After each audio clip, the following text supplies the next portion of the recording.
नमस्कार, आप देख रहे हैं हल्ला बोल। आपके साथ मैं हूं अंजना ओम कश्यप। हरियाणा के चुनाव पर है पूरे देश की नजर, और वो इसलिए कि 2024 के लोकसभा चुनावों के बाद जम्मू कश्मीर और हरियाणा के इस चुनाव में कांग्रेस पार्टी को ऐसा लग रहा है कि वो बेहतर प्रदर्शन करेगी। कुल मिलाकर बड़ी जंग है। बीजेपी और कांग्रेस के बीच में मुख्य मुकाबला जरूर देखा जा रहा है, लेकिन पिछली बार जेजेपी जैसे सरप्राइज किंग मेकर की भूमिका में नजर आई थी। क्या इस बार जेजेपी आजाद समाज पार्टी या फिर आईएनएलडी जो बहुजन समाजवादी पार्टी के साथ लड़ रही, या फिर आम आदमी पार्टी किसी ऐसी भूमिका में दिख पाएंगे, या फिर मुख्य मुकाबला बीजेपी और कांग्रेस के बीच में ही रह जाएगा? आपको अपनी इस रिपोर्ट के जरिए जरा हम दिखाते हैं, क्योंकि चुनावी प्रचार का शोर अब खत्म हो चुका है। अब सीधा 5 को जनता को वोट डालना है।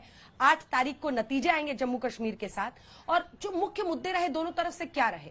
भारतीय जनता पार्टी ने कहा कि 10 साल की हमारी सरकार देखिए, डबल इंजन की सरकार देखिए, बिना खर्ची पर्ची वाला कल्चर हम नौकरियों में लेकर आए। अगर आपने कांग्रेस को वोट दिया तो फिर वही कल्चर आएगा। भ्रष्टाचार के खिलाफ वो अपना चुनावी प्रचार कर रहे हैं। दूसरी तरफ कांग्रेस पार्टी जवान किसान पहलवान आंदोलन के इर्द गिर्द उन्होंने विनेश फोगाट को जुलाना, उनकी ससुराल से टिकट भी दिया है। तो ऐसे में उनका मुख्य प्लान ये है। साथ ही वो कह रहे हैं हमने 10-0 के स्कोर कार्ड को देखिए 5-5 का कर दिया। किसके दावे में दम, किस पर विश्वास करेगी जनता? कई खास मेहमान हमारे साथ जुड़ रहे हैं। सुधांशु त्रिवेदी जी, राष्ट्रीय प्रवक्ता सांसद भारतीय जनता पार्टी के। अभय दुबे जी, कांग्रेस पार्टी के प्रवक्ता हमारे साथ जुड़ रहे हैं। आशुतोष जी, पॉलिटिकल एनालिस्ट के तौर पर, और विनोद अग्निहोत्री जी हमारे साथ जुड़ रहे हैं। लेकिन इससे पहले कि हम सवालों की शुरुआत करें, आइए आपको अपनी ये रिपोर्ट दिखा देते हैं।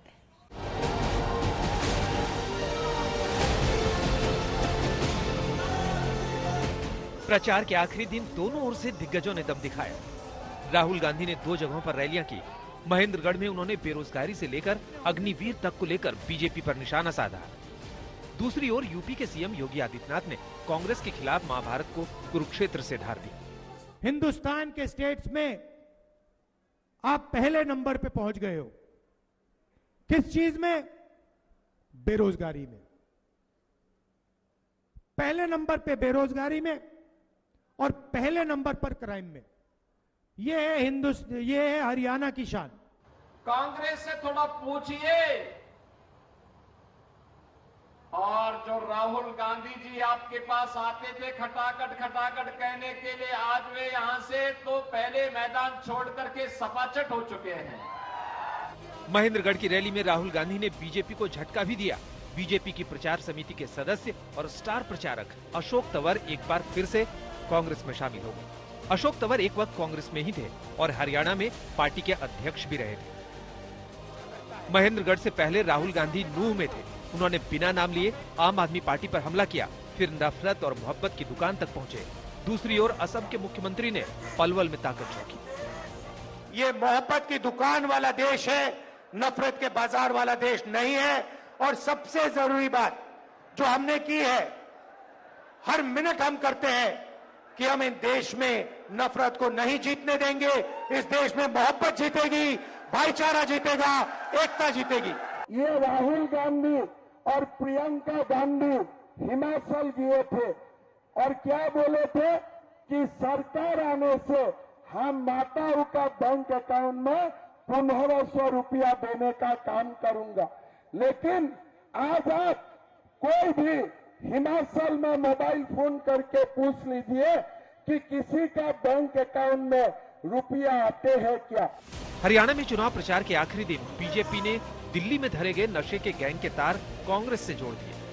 क्या कांग्रेस पार्टी ने किसी ड्रग माफिया को या ड्रग पेडलर को अपनी पार्टी का पदाधिकारी बनाने में यह शक पैदा होता है कि किसी प्रकार का कोई अरेंजमेंट तो नहीं है? हम ये साफ पूछना चाहते हैं कि अगर उनकी सरकार यदि आ जाती तो इस प्रकार के ड्रग माफिया को हरियाणा में काम करने के लिए उसी प्रकार की छूट मिलती। नरेंद्र मोदी जी अरबपतियों की सरकार चलाते हैं। 20-25 लोगों का उन्होंने 16 लाख करोड़ रुपया कर्जा माफ किया है। प्रचार के आखिरी दिन राहुल गांधी हरियाणा में थे तो हरियाणा की दिग्गज कुमारी सैलजा प्रचार से दूर दिल्ली में थी। उन्होंने सोनिया गांधी से मुलाकात की। उधर दोनों ओर से बहुमत वाली बम्पर जीत के दावे होते रहे। और प्रचार अच्छा चला और सारा आज पूरे प्रदेश में कांग्रेस के पक्ष में लहर है और छत्तीसगढ़ ने फैसला कर रखा है कि अगली सरकार हरियाणा में कांग्रेस पार्टी के साथ। मेरा एक फीलिंग ये है कि हम करनाल की 9 की 9 विधानसभाएं जीतने वाले हैं और हरियाणा में तीसरी बार भारतीय जनता पार्टी की सरकार बन करके एक नया रिकॉर्ड हरियाणा का सामने है। हरियाणा की 90 सीटों के लिए 5 अक्टूबर को वोट डाले जाएंगे। 8 अक्टूबर को नतीजों का ऐलान होगा। देखने वाली बात होगी कि इस बार हरियाणा की जनता किसके दावों और वादों पर भरोसा करती है। आज तक ब्यूरो। देखिए, एक बात तो तय है कि अब जो चुनाव में बातें कही गई, हर पार्टी अपनी तरफ से पूरी ताकत झोंकती है। तमाम मुद्दे हरियाणा क्या पूरे देश के वहां पर गिनाए गए हैं। लेकिन सांसद जी आपके साथ शुरुआत कर रही हूं और पहला प्रश्न यही है कि किसमें कितना है दम, तो बीजेपी में क्यों है दम, यह आप बताइए। एक एक करके यही प्रश्न चारों से पूछ लेते हैं, उसके बाद अगले हिस्से में आएंगे कि कौन सा मुद्दा हावी होता हुआ दिख रहा है। बीजेपी में क्यों है दम? 10 साल की एंटी इनकम्बेंसी क्या आपके पास चैलेंज नहीं है? क्या 10-0 से लोकसभा का अगर स्कोर कार्ड 5-5 हो गया है तो ये आपके लिए चैलेंज नहीं है? सुधांशु जी। देखिए, 10 वर्षों में हरियाणा का पूरा वातावरण बदलने में भारतीय जनता पार्टी ने सफलता हासिल की। एक दौर था जब हरियाणा में सोर्स सिफारिश से ही नौकरी मिलती थी, पर्चियों से नौकरी मिलती थी, एक क्षेत्र विशेष के लोगों को महत्व मिलता था। आज पहली बार ऐसा आया है कि आपको एक नहीं ऐसी अनेक कहानियां मिलेंगी कि सुदूर गांवों के ऐसे लड़के लड़कियों को नौकरी मिली जिन्होंने कभी कल्पना ही नहीं की थी कि वो अप्लाई करेंगे और सहज रूप से हो जाएगा। और इसके ठीक विपरीत इनके एक विधायक के प्रत्याशी हैं जो नीरज कुमार संभवतः उनका नाम है, इनका बाकायदा वीडियो अवेलेबल है कि वो बस हुड्डा जी चीफ मिनिस्टर बन गए तो तुम बस आना, रोल नंबर हमें बता देना, उसके बाद नौकरी की गारंटी हमारी। मैं तो पूछना चाहता हूं दर्शकों से, कांग्रेस पार्टी से संविधान खतरे में नहीं है? अगर कोई ये कहे कि रोल नंबर बता देना और फिर नौकरी हो जाएगी, संविधान खतरे में नहीं है। दूसरा उदाहरण, इनके जो एक असंध के विधायक के प्रत्याशी शमशेर, जो ये कह रहे हैं भाई अपनी सरकार आएगी तो पहले तो अपना घर भरेंगे, फिर अपने रिश्तेदारों का घर भरेंगे। तो लोगों को साफ दिखाई पड़ रहा है और उसमें कोई गलत बात नहीं है। पिछली बार जब केंद्र में सरकार थी तो सिर्फ प्रथम परिवार के दामाद जी का घर बना, तो अब सब विधायकों को लगता मेरे भी दामाद और बेटों का क्यों नहीं घर बनना चाहिए, मेरी भी बेटियों का और बहुओं का क्यों नहीं घर भरा जाना चाहिए। तो मुझे लगता है कि ये जो एक कल्चर में बदलाव, और एक सबसे बड़ा बदलाव क्या आया, हरियाणा उन राज्यों में शामिल था जहां सेक्स रेशियो सबसे ज्यादा स्क्यूड था। बेटी बचाओ बेटी पढ़ाओ का जो विचार प्रधानमंत्री जी ने दिया, तो हरियाणा में जो सेक्स रेशियो 876 पे था वो 916 पे आ गया। कम से कम ये 10 वर्षों में एक भारी बदलाव का प्रतीक है। तो मुझे लगता है, और एक बात और कह दूं जो हरियाणा को कभी नहीं मिला होगा, पहली बार दुनिया में एक इंटरनेशनल सोलर अलायंस बना है जिसका केंद्र हरियाणा के गुरुग्राम में है। कोई अंतरराष्ट्रीय संस्था जो भविष्य में वर्ल्ड की टेक्नोलॉजी में अग्रणी बनने वाली है, उसका केंद्र हरियाणा जैसे छोटे राज्य में हो। मुझे लगता है कि ऐसा कोई उदाहरण पिछले 70-75 वर्ष में हरियाणा में कांग्रेस ने इतने लंबे समय में अन्य दलों ने नहीं दिया होगा। तो इस आधार पर हम आश्वस्त हैं कि मोदी जी के नेतृत्व में भारत जिस ढंग से आगे बढ़ रहा है, उसी ढंग से हरियाणा और तेजी से आगे बढ़ने के लिए तीसरी बार हमें मौका देगा। अभय दुबे जी, अब कांग्रेस पार्टी की तरफ से आप मोर्चा संभालिए। कांग्रेस पार्टी में क्यों है दम? कौन सी वो बड़ी वजह है? क्योंकि बार बार बीजेपी का सारा फोकस आपकी पार्टी के अंदरूनी कलह पर है, उसको उजागर कर रहे हैं। कुमारी सैलजा और भूपिंदर हुड्डा साहब की लड़ाई, दलित बेटी का अपमान हो रहा है, इन इश्यूज को वो उठा रहे हैं। और ये क्या फैक्टर बन जाए चुनाव में, ये आपके लिए चैलेंज नहीं है? अंजना जी, समूचे देश को नवरात्रि के पावन पर्व की शुभकामनाएं। राहुल गांधी जी ने कुरुक्षेत्र की उस पावन भूमि से विजय संकल्प यात्रा की शुरुआत की। वो कुरुक्षेत्र जहां महाभारत का 18 दिनों तक युद्ध चला था, वो कुरुक्षेत्र जहां पर जो कौरव थे उनकी सत्ता, उनकी अहंकारी और दंभी सत्ता का नाश किया था। तो भगवान श्री कृष्ण प्रस्ताव लेकर गए थे कि दे दो मुझको 5 ग्राम, रखो अपनी धरती तमाम। दुर्योधन वो भी दे न सका, आशीष समाज का ले न सका। जब नाश मनुष्य पर छाता है तो पहले विवेक मर जाता है। राहुल गांधी जी ने कहा था, प्रधानमंत्री जी 5 प्रस्ताव है मेरे किसानों के साथ समर्थन मूल्य का न्याय कर दीजिए। तो भारतीय जनता पार्टी और मोदी सरकार ने करनाल में मार मार कर किसानों को लहूलुहान कर दिया, शुभकरण के सिर में गोली मार दी। नौजवानों के लिए गए थे कि नौजवानों को रोजगार के अवसर दो। 28 भर्ती परीक्षा, अभी सुधांशु जी कह रहे थे ना, पर्ची खर्ची, 28 भर्ती परीक्षाओं में और प्रवेश प्रवेश परीक्षाओं में घोटाले करके रोन दिया आपने। उसके बाद जवानों के लिए राहुल गांधी जी ने कहा था कि जवानों को आप अग्निवीर जैसा दंश मत दीजिए प्रधानमंत्री जी। उनसे आपने शहादत का उनकी वो छीन लिया और दूसरा उनकी पेंशन का हक छीन लिया। फिर नौजवान बेटियों के लिए गए थे, पहलवान बेटियों के लिए। राहुल गांधी जी ने कहा था कि न्याय दीजिए, बेटियां दिल्ली के दरवाजे पर गई प्रधानमंत्री जी के पास, लेकिन तिल तिल कर तड़पा तड़पा कर मारा। और आखिरी था संविधान, 5वां प्रस्ताव था कि संविधान की रक्षा करिए, जिसको आप बदल देना चाहते हैं प्रधानमंत्री जी।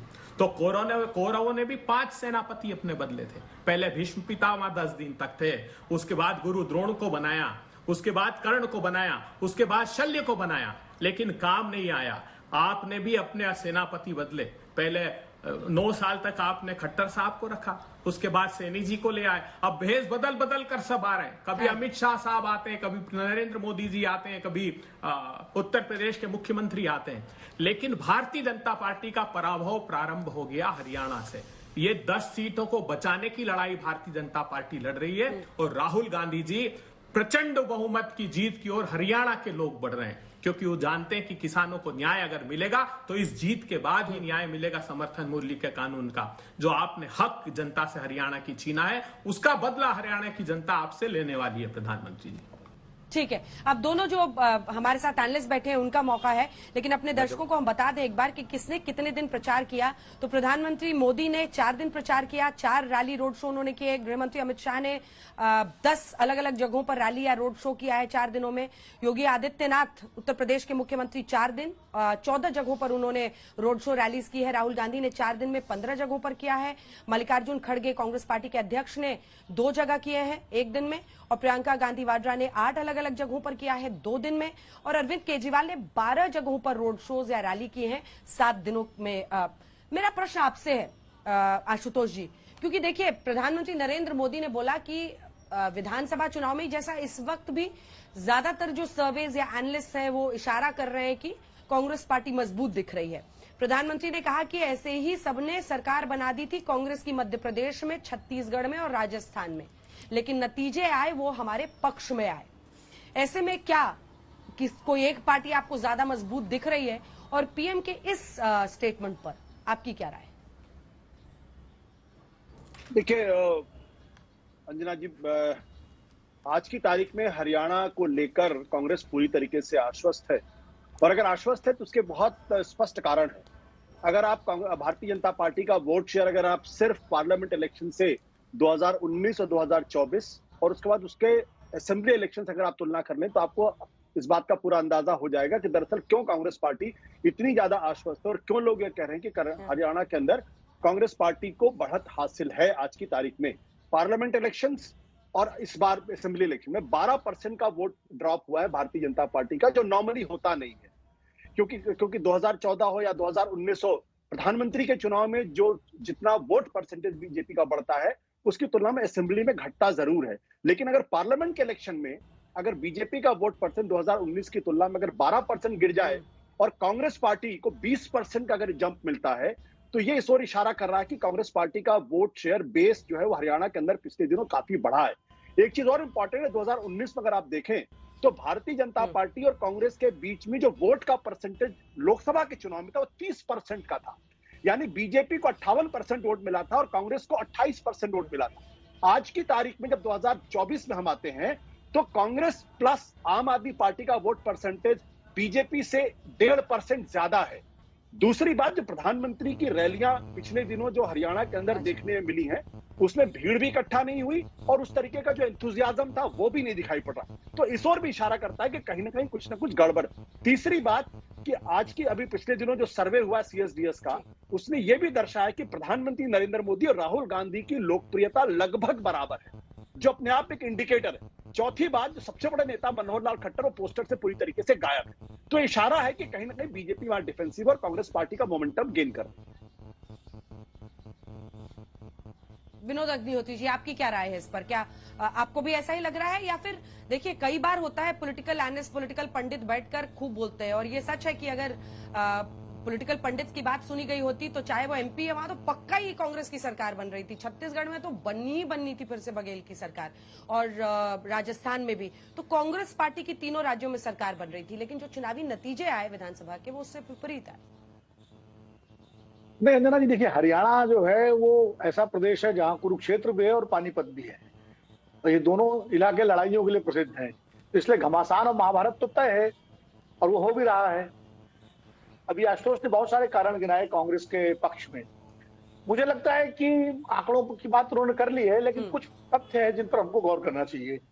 2019 में जब भारतीय जनता पार्टी लोकसभा चुनाव बहुत तूफानी ढंग से जीती थी पुलवामा और बालाकोट स्ट्राइक के आलोक में, और उसके तुरंत 2-3 महीने बाद हरियाणा के चुनाव हुए थे जैसे अब हो रहे हैं, और तब हरियाणा में भारतीय जनता पार्टी 40 सीटों पर अटक गई थी आकर के और पूर्ण बहुमत नहीं मिला था।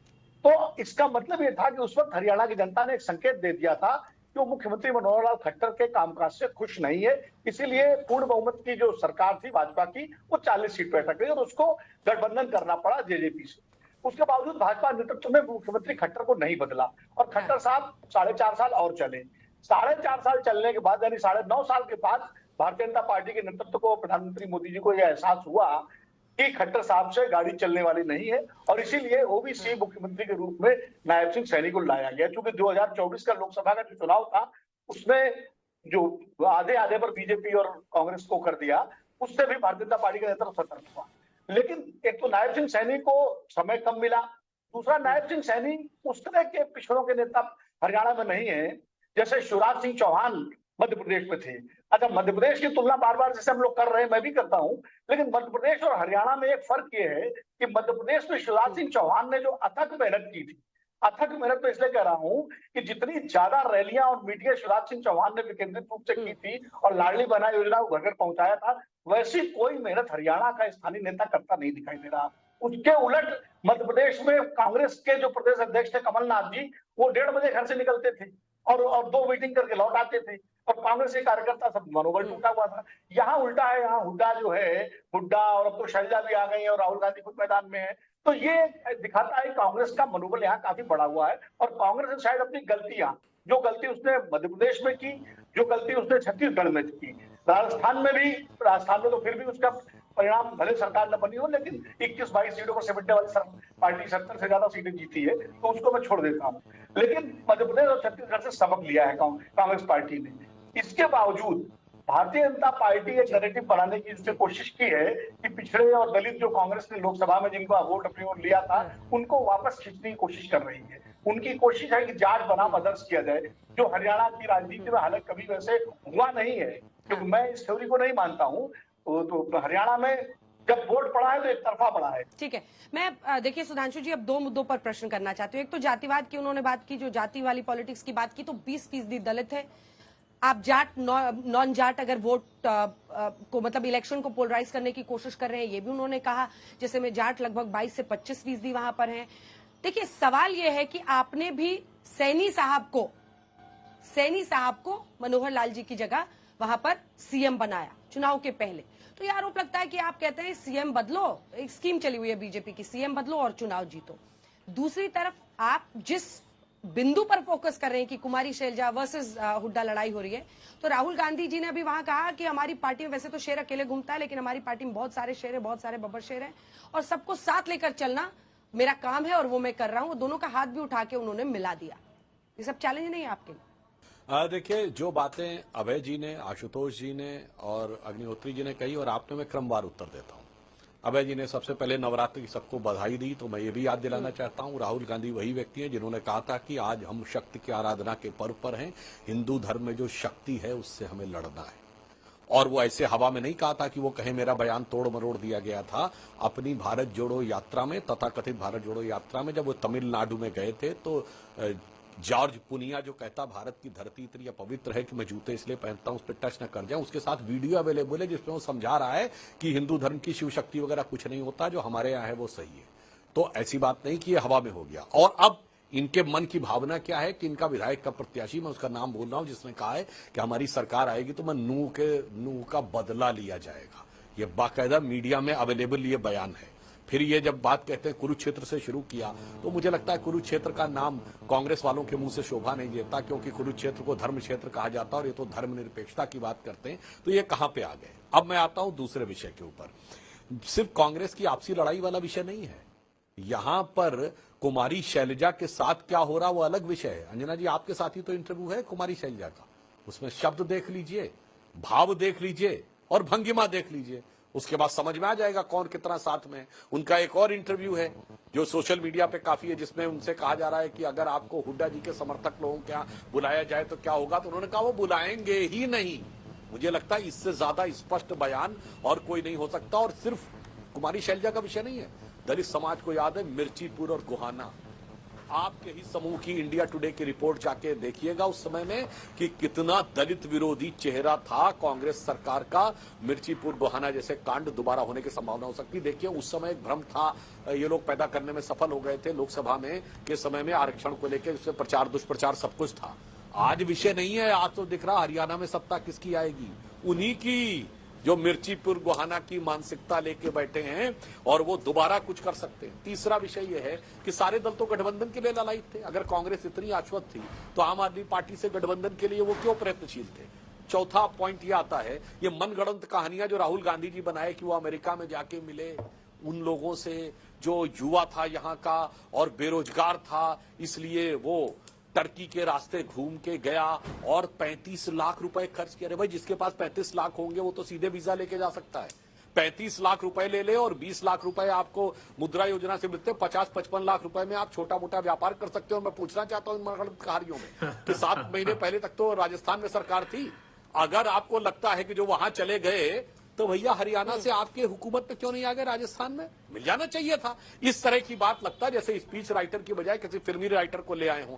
अब उसके बाद आइए अगला प्रश्न आता है, अभी अभी तो ये जानकारी आई है कि इनका एक पदाधिकारी जो ऑफिशियल पदाधिकारी रहा 5,600 करोड़ के ड्रग्स के मामले में गिरफ्तार हुआ है, जो आरटीआई सेल का चीफ रहा है और उसकी कांग्रेस के बड़े नेताओं और दीपेंद्र हुड्डा जी के साथ फोटो है। अब तो और शक पैदा होता है कि भाई ये ड्रग्स वाले लोगों के साथ इनका क्या कनेक्शन था। पहली बार देश के इतिहास में ऐसा आया है कि जब अपराधी का कनेक्शन नहीं, लिखत पढ़त में उसका नियुक्ति पत्र है। अब अगला पॉइंट बोलता हूं जो आशुतोष जी और इन्होंने बोला, महोदय सिर्फ मध्य प्रदेश में नहीं, यूपी में भी तो ये कहा जा रहा था कि सपा की सरकार आ रही, हरवाई दिए थे। उत्तराखंड में भी कांग्रेस की सरकार बनवा ही दिए थे और गुजरात में आम आदमी पार्टी क्रांति किए दे रही थी।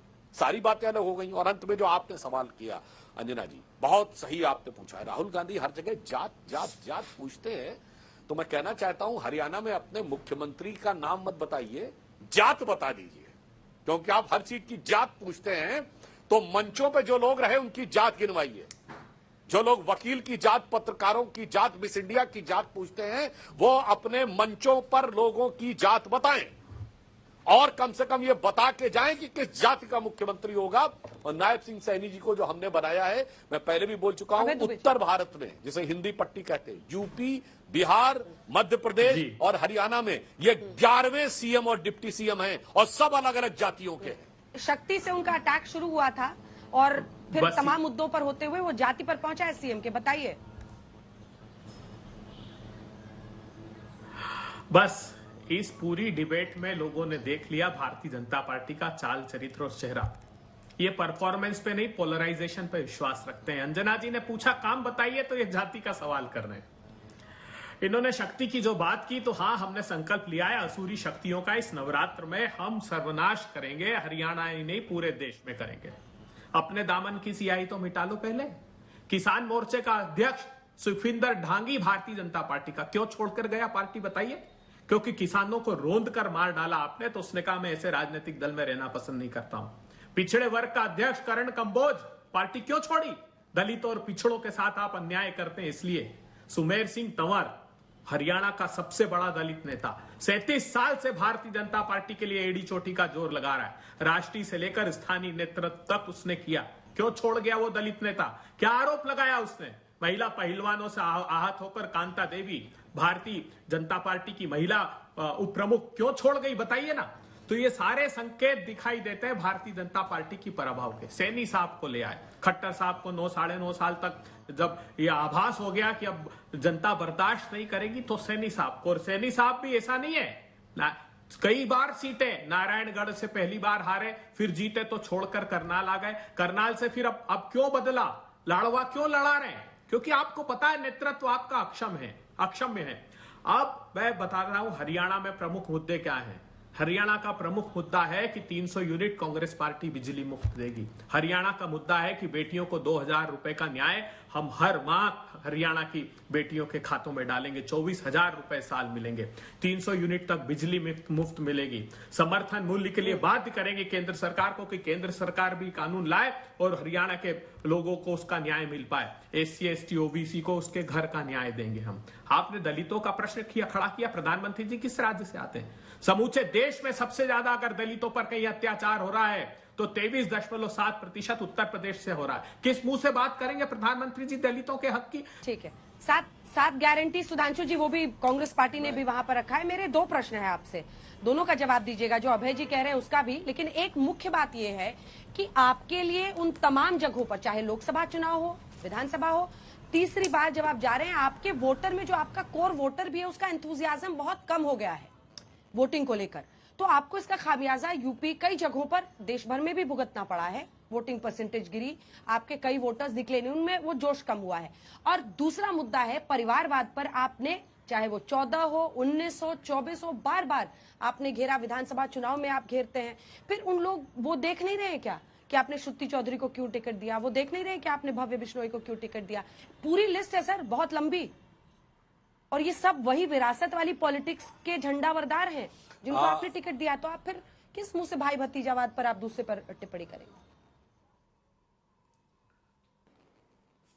पहले तो मैं कहूंगा अभय दुबे जी शुरू हुए तो क्या कहने लगे, देखिए हम तो परफॉर्मेंस की बात करते हैं और ये जात की बात कहा गया। हम तो नहीं आए, ये जात सियासत की बिसात के ऊपर तो राहुल गांधी बोलते हैं, क्योंकि परफॉर्मेंस में वो आज तक कांग्रेस के सबसे असफल अध्यक्ष रहे, सबसे असफल नेता रहे।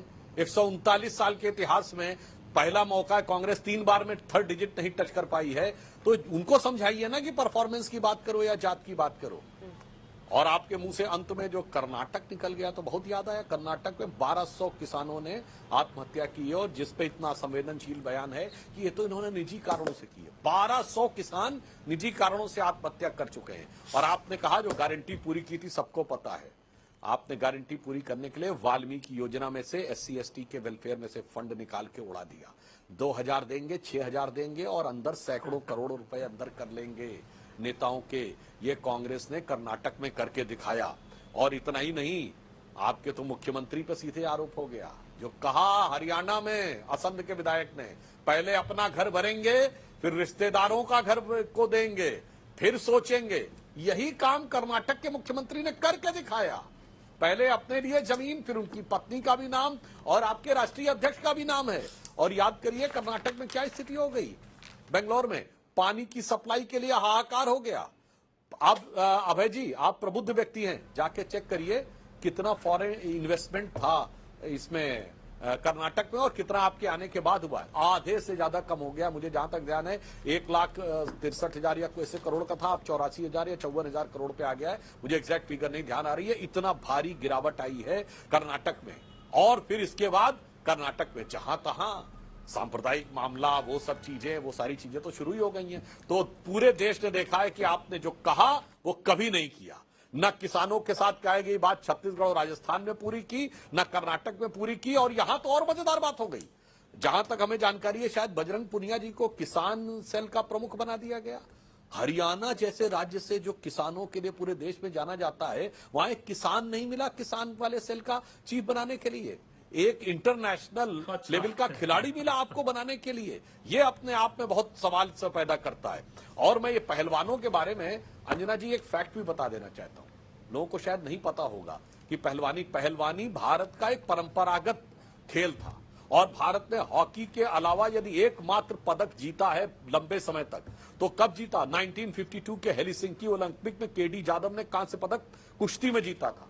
यानी कुश्ती में क्या परंपरा थी, बगैर किसी सुविधा के जीता था। अगर ढंग से किया होता आज कुश्ती में पूरी दुनिया में हम छाए हुए होते। ये आके आज पहलवानी की बात करते, बताइए 52 में ओलंपिक का पदक जीत लिया था, आप 50 साल में रहे, आपने कितनी सुविधाएं दी। इस पे तो हमारी एक्सपर्टीज थी परंपरागत ढंग से। अब उस पे आते जो परिवारवाद की बात कही अंजना जी, मैं कई बार आपके चैनल पे भी बोल चुका हूं, परिवारवाद और परिवार में अंतर होता है जैसे पूंजी और पूंजीवाद में अंतर होता है। पूंजी सबको चाहिए, चाहे नौकरी के माध्यम से मिले या व्यापार के माध्यम से मिले, जीवन यापन करने के लिए। पूंजीवाद यह होता है कि सारी पूंजी मेरे पास। तो परिवार का व्यक्ति राजनीति में नहीं आ सकता, यह प्रतिबंध नहीं लग सकता। परिवारवाद यह होता है कि पार्टी ही मेरी रहेगी। आज हम 2024 में बैठे हैं, जाके चेक करिए 1929 में कांग्रेस के अध्यक्ष मोतीलाल नेहरू थे और वहां से 1930 लाहौर कांग्रेस में नेहरू जी को मिला और आज तक उनके पास है। और मैं चुनौती से कहता हूं, कम्युनिस्ट पार्टी और भाजपा छोड़ के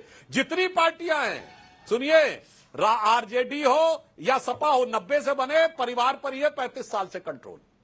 ठीक है, ठीक है। इस पर एक कमेंट मैं आशुतोष जी और उनसे भी लूंगी, लेकिन जल्दी से एक कमेंट आपका अभय दुबे जी। वो कह रहे हैं कि देखिए, पार्टी पर बपौती होना एक परिवार का, पार्टी का एक फैमिली लिमिटेड बन जाना, या फिर सत्ता के शीर्ष पर बैठना और उसको सांसद बनाना, और ज्यादातर बीजेपी ऐसा करती है कि वो एक फैमिली से 2 लोगों को पद नहीं देती है, ये उनका दलील रहती है। अभय जी। सुधांशु जी पार्लियामेंट जाते हैं ना, तो उस पर एक हमारे सनातन धर्म का मूल मंत्र लिखा हुआ है, उदार चरितानाम तु वसुधैव कुटुंबकम। वो कहते हैं कि ये परिवार, हमारा पूरा विश्व एक परिवार की तरह है। आपने किसका हित साधा बताइए? किसान परिवारों का हित साधा? उनकी तो आमदनी 27 रुपए कर दी। लेकिन एक परिवार ऐसा है जो 1600 करोड़ रुपए रोज कमा रहा है, सुधांशु त्रिवेदी जी। 100 परिवार हिंदुस्तान में, भारतीय जनता पार्टी के परिवारवाद की कहानी सुनिए। 100 परिवार ऐसे हैं जिन्होंने 1.5 साल तक हिंदुस्तान के बजट जितना पैसा 54 लाख करोड़ रुपए अर्जित कर लिया। और हिंदुस्तान के जो 60% परिवार हैं, वो बहुत जो निचले परिवार है, उनके पास सिर्फ 3% पैसा गया। ये कैसी सरकार चला रहे हैं आप? किसानों की बात करते हैं, किसानों का दर्द जाना कभी? किसानों ने क्या कहा था? किसानों ने कहा कि प्रधानमंत्री जी समर्थन मूल्य का कानून बना दीजिए, क्योंकि 25,000 रुपए हेक्टेयर आपने इनपुट कॉस्ट बढ़ा दी। नरेंद्र सिंह तोमर 7 साल तक कहते रहे प्रधानमंत्री जी को कि कृषि यंत्रों पर, ट्रैक्टर पार्ट्स पर, खाद पर से जीएसटी हटा दीजिए। और ये पार्लियामेंट्री कमेटियों ने एग्रीकल्चर को कहा, उन्होंने कहा 7 साल तक प्रधानमंत्री ने मेरी बात नहीं सुनी, भारतीय जनता पार्टी की सरकार ने मेरी बात नहीं सुनी। ठीक है, जो अभय जी कह रहे हैं आशुतोष जी, उस पर भी आपका जवाब, और साथ ही जो सुधांशु जी ने कहा है। लेकिन परिवारवाद की ये परिभाषा क्या, छोटा छोटा जवाब दीजिएगा, ये परिभाषा क्या चलेगी? अब देखिए, बीजेपी एक नया दाव तो खेलती है। नायब सिंह सैनी कोई नहीं जानता था, अचानक उनको, मतलब जानते तो सभी थे वहां पर जो हरियाणा की पॉलिटिक्स को कवर थे, लेकिन सरप्राइज कैंडिडेट के तौर पर वो सीएम बनाते हैं। मोहनलाल यादव को वहां पर, वो भी एक सोशल इंजीनियरिंग का तरीका देखा गया, जहां मोहनलाल यादव को, किसी यादव को पहली बार बीजेपी ने एमपी में बनाया, विष्णुदेव साई को छत्तीसगढ़ में, वहां मोहन मांझी को ओडिशा में बनाया, यहां पर भजनलाल शर्मा को राजस्थान में। तो कुल मिलाकर मतलब शीर्ष पदों पर, हालांकि ऐसे अनेकों केंद्रीय मंत्री हैं जिनको आप ट्रेस कीजिएगा तो वो किसी न किसी फैमिली से निकलते हैं, लेकिन शीर्ष पदों पर जो लोग बैठे हैं उनमें आप ऐसी फैमिली लीनियज नहीं देखते हैं, विरासत वाली पॉलिटिक्स। क्या इस दलील में दम है? देखिए अंजना जी, जब भी नरेंद्र मोदी के युग का असेसमेंट किया जाएगा तो ये कहा जाएगा कि अटल आडवाणी के जमाने में गैलेक्सी ऑफ लीडर्स पैदा किए उन लोगों ने। सेकंड लाइन ऑफ डिफेंस इतनी शानदार, इतनी मजबूत थी कि आज भारतीय जनता पार्टी उसके मोमेंटम पे चल रही है। लेकिन नरेंद्र मोदी जी के जमाने में आप देखिएगा, जितने क्षेत्रीय सत्रप थे सबको ठिकाने लगा देगा, चाहे वसुंधरा राजे सिंधिया हो, चाहे शिवराज सिंह चौहान हो, आप कहीं भी जाके देख लीजिए। और ये इनकी भारतीय जनता पार्टी की सबसे बड़ी कमजोरी के रूप में एक देखा जाएगा। कहा जरूर जाता है कि देखिए हम अननोन लोगों को बना रहे हैं, लेकिन यही काम इंदिरा गांधी ने अपने जमाने में किया था। जब भी किसी की जड़ जमने लगती थी तो उसके बाद उसको उखाड़ के देखा जाता है, जड़ तो नहीं जम रही, और फिर उनको हटा दिया जाता था। ये राजनीति ही कहीं ना कहीं बीजेपी के लिए नुकसानदायक हुई। अभी सुधांशु जी ने बड़ी अच्छी बात की, एफडीआई के बारे में बातचीत की, तो मैं थोड़ा सा डेटा उसके बारे में देना चाहता हूं। कर्नाटक के बारे में बात की, मैं ऑल इंडिया के बारे में बात करना चाहता हूं। देखिए 1922 में भारत में जो एफडीआई था 49 बिलियन डॉलर था, 49 बिलियन डॉलर। 2023 में वो घट के हो गया 28 बिलियन डॉलर। 2024 में आरबीआई की रिपोर्ट के मुताबिक वो घट के हो गया 10 बिलियन डॉलर। 2007 के बाद हिंदुस्तान में एफडीआई का इनफ्लो सबसे कम है 2007 के बाद से, और भारत का एफडीआई रैंकिंग 15 से 8 से घट के 15 पे चला गया है। तो ये जो अर्थव्यवस्था की स्थिति, दरअसल यही भारतीय जनता पार्टी के लिए हरियाणा में सबसे बड़ी मुश्किल का सबब है। सुधांशु जी, इसका एक सीधा जवाब। देखिए, मुझे लगता है कि आशुतोष जी प्रबुद्ध व्यक्ति हैं, वो कह रहे हैं $10 बिलियन एफडीआई रह गया है। अरे भैया, $650 बिलियन तो फॉरेन एक्सचेंज रिजर्व है, जो पिछले 1-1.5 साल में 500 से 650 बिलियन पहुंचा है। मतलब फॉरेन एक्सचेंज रिजर्व 650 बिलियन है और रह गया है 10 बिलियन। मतलब ये कहां से आंकड़े आते हैं और ये कौन सा किस रूप में प्रस्तुत करता है? मुझे लगता है ये वही हैं जो भ्रम फैला के भारत के बारे में दुष्प्रचार करना चाहते हैं। अभी पिछले महीने में 22 लाख ईपीएफओ अकाउंट जुड़े हैं, 22 लाख, जो पिछले 5 साल में सबसे ज्यादा इंप्लॉयमेंट हुआ है। जुलाई के महीने का डाटा आया है, 2 महीने पुराना। अब उसके बाद भी इनको समझ में नहीं आता। पर एक बात मैं अभय दुबे जी की बात, इन्होंने कहा 100 परिवार ऐसे हैं जिनके पास इतनी संपत्ति है। वो परिवार क्या पहले गुमटी लगाते थे करोड़ बाग में? अभय जी, उन 100 परिवारों में एक परिवार वो है जिसके घर में महात्मा गांधी रहते थे। अंतिम सांस उन्होंने बिरला हाउस में ली। बोलिए, बिरला है कि नहीं उन 100 परिवारों में? जमनालाल बजाज है कि नहीं उन 100 परिवारों में? उन परिवारों में परिवार है कि नहीं जिसका राडिया टेप में नाम आया था कि कांग्रेस पार्टी हमारी दुकान है? यह है भ्रम फैलाना। कह रहे उद्योगपतियों से करीबी कांग्रेस पार्टी की भी चर्चाओं में रहती थी, सब उस दौर में भी सबने देखा है। दूसरा उनका प्रश्न यही है कि कुल मिलाकर कांग्रेस की जो सोच है उस पर वो बहुत बड़ा प्रश्न चिन्ह लगा रहे हैं। आपका छोटा सा जवाब अभय जी। बिल्कुल छोटा सा जवाब दूंगा। ये मेरी रिपोर्ट नहीं, ऑक्सफैम की रिपोर्ट है कि 2020 से लेकर 23 तक 100 लोगों के पास भारत के संसाधनों का 60% हिस्सा गया है। बड़ी बात कर रहे हैं। हम जानते हैं अडानी जी के नाम पर आपके भारतीय जनता पार्टी के पेट में दर्द होने लगता है। कांग्रेस पार्टी ने क्या सवाल खड़ा किया?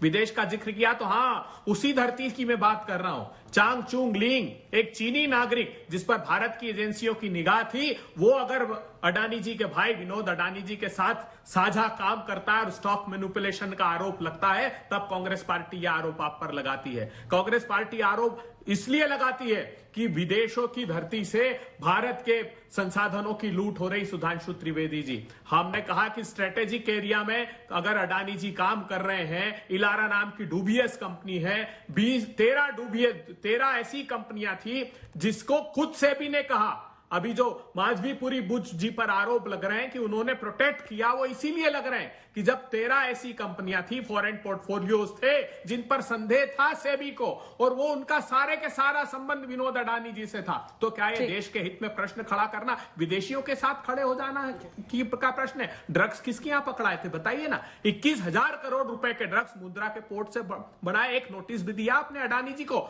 और डीआरआई ने यह कहा, डायरेक्टिव रेवेन्यू इंटेलिजेंस ने यह कहा कि 2.25 लाख करोड़ रुपए का ड्रग्स, ये संदेह है कि सेमी टेलकम पाउडर के नाम से अफगानिस्तान से आया था, जो यहां से उठकर चला गया है। तो ड्रग्स की गर्त में कौन धकेल रहा है हिंदुस्तान में? एक भी एक्शन आपने लिया? हरियाणा का युवा, हरियाणा से लेकर पंजाब से लेकर कश्मीर तक भारत ड्रग की गर्त में, भारत की नौजवान पीढ़ी को ड्रग की गर्त में आपने धकेल दिया। अगर राहुल गांधी जी ड्रग का सवाल खड़ा करते हैं, अगर राहुल गांधी जी भारत पर विदेशी भूमि से हो रहे आक्रमण का सवाल खड़ा करते हैं, तो आपके पेट में अडानी जी के नाम पर तकलीफ होना प्रारंभ हो जाती। क्यों नहीं हम सवाल खड़ा करेंगे? किसानों की आमदनी 27 रुपए कर दो और वो 1600 करोड़ रुपए रोज कमाएं। जब प्रधानमंत्री कहते थे आपदा में अवसर ढूंढिए, कोविड के टाइम 6,000% उनकी कंपनियों में का इजाफा हुआ, तब क्या सर्विलांस डिवीजन क्या कर रहा था सेबी का? अगर ये सवाल कांग्रेस पार्टी खड़ा करती है तो इसके जवाब देने चाहिए, बजाय इसके कि आरोप लगाए कि विदेशी धरती से